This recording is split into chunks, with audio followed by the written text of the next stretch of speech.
สิมาแกะ2 กล่องเนาะอันนี้มันกล่องละสร้างกันมากอันองุ่นจะกินมักสมแหงมาสั่งมาองุ่นน้อยค่ะนะมากินเบิ่งว่ามันสิเป็นอะไรเรามาแกะกล่องนำกันสั่งมา3 กิโล 13,000 วอน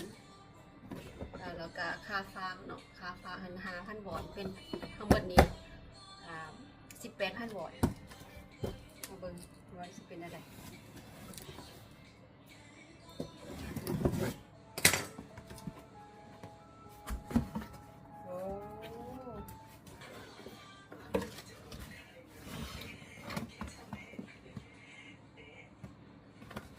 กิโล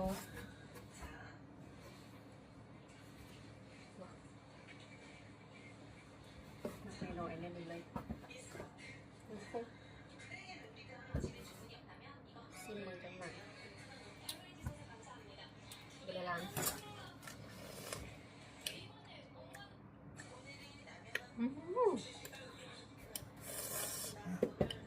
สมใจจะเอามาตั้มเลย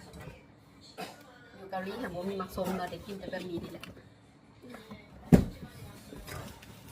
เดี๋ยวชีเอาไปตั้มแล้วเชียนมาทายค่ะเบิ้งบ๊ายบาย